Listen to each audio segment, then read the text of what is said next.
to be finding the mean absolute deviation of a set of data points. And I want to tell you that I'm going to call this MAD, and I'm going to call it MAD because it starts with M, mean absolute deviation. So that could be a short name if you want to call that.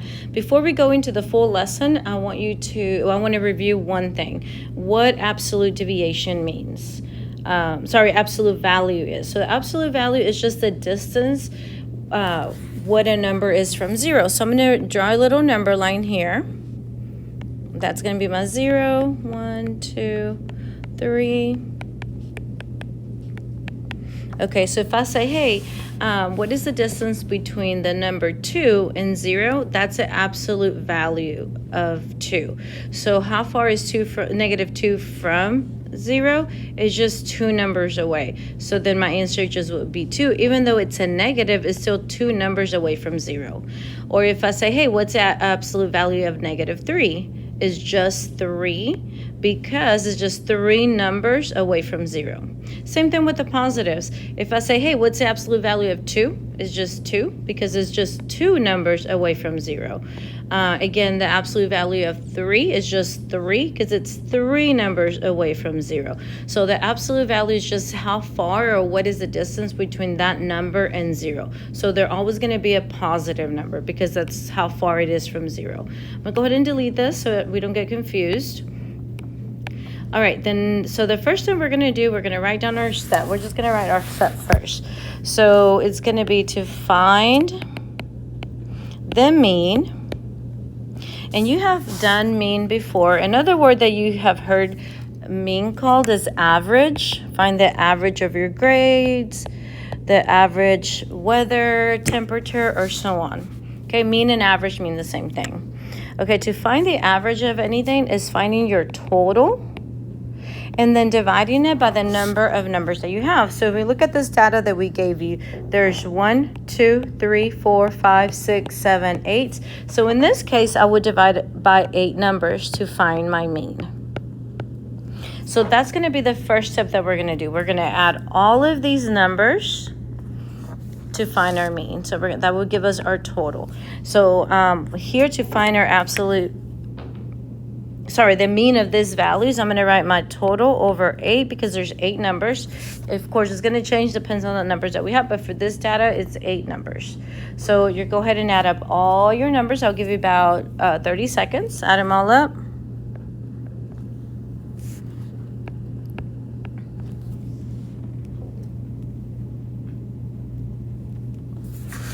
All right, so you should have gotten 116 as your total. And then I'm going to divide it by 8 again because there's 8 numbers. So 116 divided by 8, I got 14.5, and that is my mean. I'm going to circle that, and I'm going to put that's my first step. That's the first step we did here, okay? All right, now our second step is to find the differences, or the distance, means the same thing, the distance of each value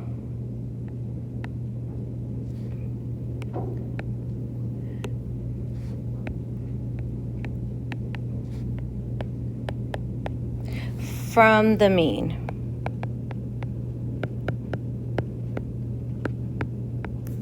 So now that we found our mean, we're going to get each of these numbers and subtract it from that and see how far it is from your average. So I'm going to write down this data point that they gave us, 17.2, and I'm going to subtract the mean that I got, which is 14.5. So when I subtract that, I get 2.7 or 2/10. Okay? So all I did is grab one of the numbers, subtract it from the mean, and then I got the distance. Okay, I'm going to do that with the next number. So they gave me 9 3/10. I'm going to subtract it from the mean that we got, and my absolute value is going to be 5.2. Okay, I'm going to get the next number they gave me, 13 1/10 minus my mean. Is the distance between those two numbers is going to be 1 4/10. And so I will continue doing that. I'm going to write down my next data point, subtract it from my mean, and it's going to give me the distance, which is 1 3/10. Okay. My next data point is 18 9/10 minus the mean that I just got, and it's going to give me my distance of the two. Okay, my next number is 57 7/10 minus the mean. The distance is 1 2/10. And I will do this with the rest of the numbers.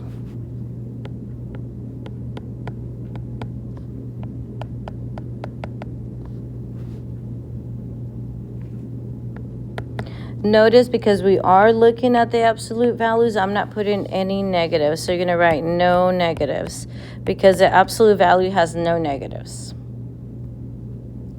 Okay, so now I'm going to kind of highlight this so we can stop looking at the data from the top.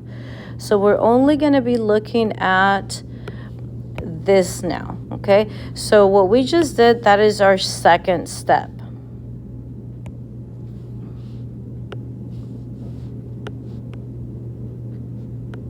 So I'm going to write this second step is what we did here.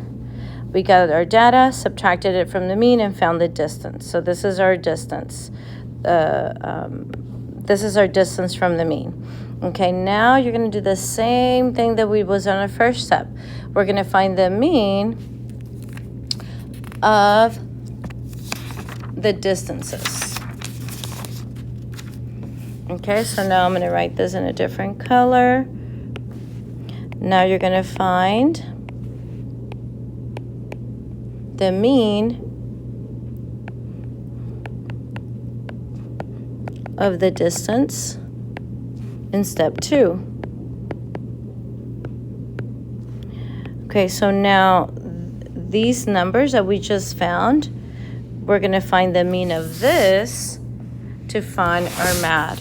Okay, so again, how do I find the mean? Is finding your total divided by the numbers that we have. And we have 1, 2, 3, 4, 5, 6, 7, and 8. I still have 8 numbers. So now all I need to do is find my total. So I'm going to give you about 30 seconds or so to find your total for those numbers.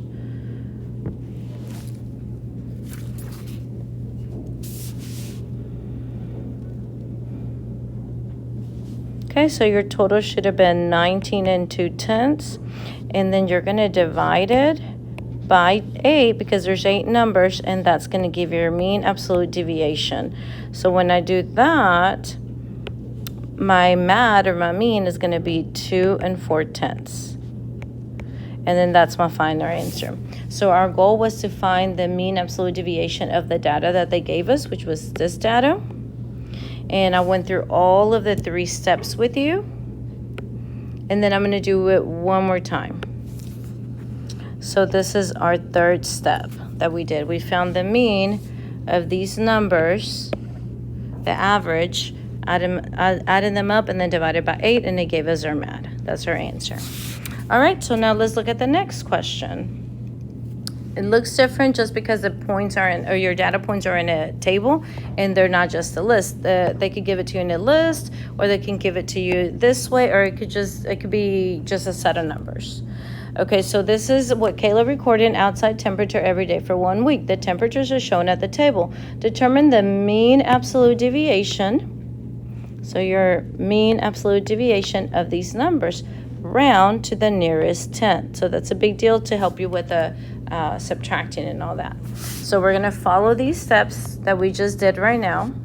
So we're going to do find the mean of the data. So I'm going to do that by finding the total. So we're going to add all of these numbers. Okay, when you add them, you should have got 640 6/10. That's my total. And then I'm going to write my mean up here. And it's going to be 640.6 divided by 1, 2, 3, 4, 5, 6, and 7. This time I have 7 numbers, so I'm going to divide it by 7. I'm going to put that in my Desmos, and my answer is going to be, Actually, I don't know. Let me put it on my dumb list. 640.6.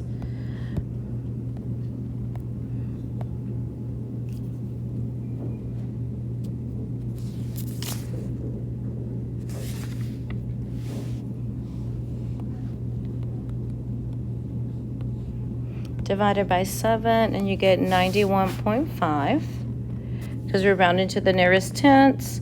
So I'm going to put my mean is 91.5. I'm going to circle that, or I'm going to put it up here because that's what I'm going to need to subtract each of these numbers. So that's my mean. Okay, and then I'm also going to add another section so I can write the differences on there and I don't forget which one I did already. Okay, so then I'm going to get my mean and subtract it from each of the points. So I'm going to do 91.5 minus 98.2. When I do that, I get 8/10.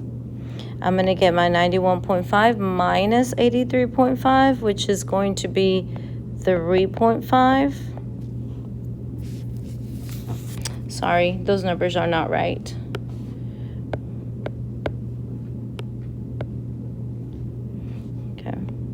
So make sure you're doing the math because I make mistakes all the time.